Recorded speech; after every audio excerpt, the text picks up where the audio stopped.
ಯಾಕಂದ್ರೆ ದೇವಸ್ಥಾನವನ್ನು ಮುಂದಿಟ್ಕೊಂಡು ದೇವಸ್ಥಾನ ಸಂತ್ರಸ್ತರು ಅಂತ ಒಂದು ಹೊಸವಾದವನ್ನು ಶುರು ಮಾಡ್ತಾ ಇದ್ದಾರೆ. ಇದು ಇರ್ಬೋದಿಲ್ಲ ಅಂತಲ್ಲ. ಇದರಿಂದ ಯಾಕೆಂದರೆ ಇವರೆಲ್ಲ ಮೂರೂ ಜನರ ತೆಕ್ಕಾಡದಲ್ಲ ಮಂಜುನಾಥ ಸ್ವಾಮಿಗೆ ಮತ್ತು ಅದಕ್ಕೆ ಅಣ್ಣಪ್ಪ ಸ್ವಾಮಿಗೆ ಇದು ಪೆಟ್ಟು ಬೀಳ್ತಾ ಇದೆ ಆ ದೇವಾಲಯಗಳಿಗೆ. ಯಾಕಂದರೆ ಒಂದು ಪ್ರಶ್ನೆ ಹೇಳ್ತಾ ಇದ್ದಪ್ಪ ಅಂದರೆ ಇಷ್ಟರೊಳಗೆ ಇವ್ರಿಗೆ ಯಾರೂ ತಪ್ಪಿದಸ್ತರದವರು ಶಿಕ್ಷೆ ಆಗಬೇಕಾಗಿತ್ತಲ್ಲ.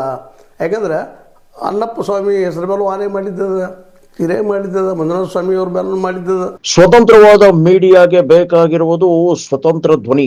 ಆ ಸ್ವತಂತ್ರ ಧ್ವನಿ ಉಳಿಸಲು ನೀವು ಮಾಡಬೇಕಾದದ್ದು ಇಷ್ಟೇ. ಅದೇನಪ್ಪಾ ಅಂತಂತಂದ್ರೆ ನಿಮ್ಮ ಕೈಲಾದಷ್ಟು ಸಹಾಯ ಈ ಚಾನಲ್ಗೆ ಮಾಡಿ ಹಾಗೂ ನಿಮ್ಮ ಧ್ವನಿಯನ್ನು ಕಾಪಾಡಿಕೊಳ್ಳಿ. ಆದರೂ ಸಹಿತ ಇದರಿಂದಾಗಿ ಅವು ಏನು ಪರಿಣಾಮ ಆಗೋದಕ್ಕಾಗಿ ಇದರಲ್ಲಿ ಯಾರಪ್ಪ ಪ್ರಾಮಾಣಿಕರು ಅನ್ನುವಂಥ ಪ್ರಶ್ನೆ ಹೇಳ್ತಾ ಇದೆ. ಅಂದ್ರೆ ದೇವರನ್ನು ಮುಂದೆ ತಪ್ಪಿಸಿಕೊಳ್ಳುವಂಥವ್ರ ಒಂದು ಕಡೆ, ಇನ್ನೊಂದು ಕಡೆ ಇಲ್ಲ ಇವರು ದೇವ್ರು ನಂಬಿದವ್ರನ್ನ ದೇವ್ರನ್ನ ಆರಾಧಿಸುವವರು ಮಂಜುನಾಥ ಸ್ವಾಮಿ ಮತ್ತು ಅಣ್ಣಪ್ಪ ಸ್ವಾಮಿಯನ್ನು ಆರಾಧಿಸುವಂಥವ್ರು ತಿಮ್ರೋಡಿ ಅವರು, ಅವ್ರ ಜೊತೆಗೆ ಅವರೆಲ್ಲರೂ ಮತ್ತು ನಮ್ಮ ಸೋಮನಾಥ ನಾಯಕರು ಸಹಿತ ಭಕ್ತರು ಅವರು.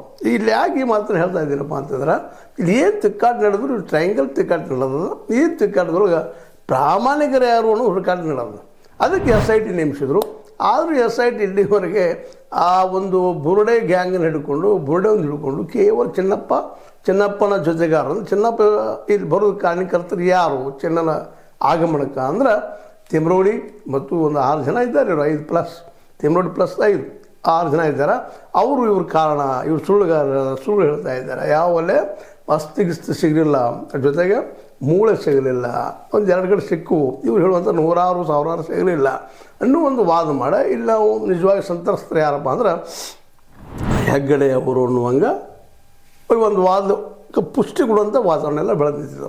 ಅಂದರೆ ಇದರ ಅರ್ಥ ಇಲ್ಲೇನಪ್ಪ ಅಂತಂದ್ರೆ ಈ ಒಂದು ಟ್ರಯಾಂಗಲ್ ತಿಕ್ಕಾಡದಲ್ಲೇ ಸತ್ಯ ಅನ್ನೋದು ಎಲ್ಲೋ ಒಂದು ಕಡೆ ಅಡಿಗೆ ಕುಳಿತದನೋ ಅಥವಾ ಉಳಿಸಿದವರೋ ಗೊತ್ತಿಲ್ಲ. ಎಲ್ಲರೂ ನಾವು ಸತ್ಯವಂತರು ಅಂತ ಹೇಳ್ತಾ ಇದ್ದಾರೆ, ಪ್ರಮಾಣಗಳನ್ನು ಮಾಡ್ತಾರೆ. ಆದರೂ ಸತ್ಯ ಹೊರಗೆ ಬರ್ತಾ ಇಲ್ಲ. ಅದಿಂದಿಲ್ಲ ಬರ್ತದೆ ಆ ಮಾತು ಬೇರೆ. ಆದರೆ ಅಲ್ಲಿವರೆಗೆ ಏನು ಅಂದರೆ ಇದ್ರಲ್ಲಿ ಬರೋದು ಹೇಗೆ ತನಿಖೆ ಅಂತ SIT ನೇಮಿಸಿವಲ್ರಿ. ಆದರೆ SIT ಇಲ್ಲಿವರೆಗೆ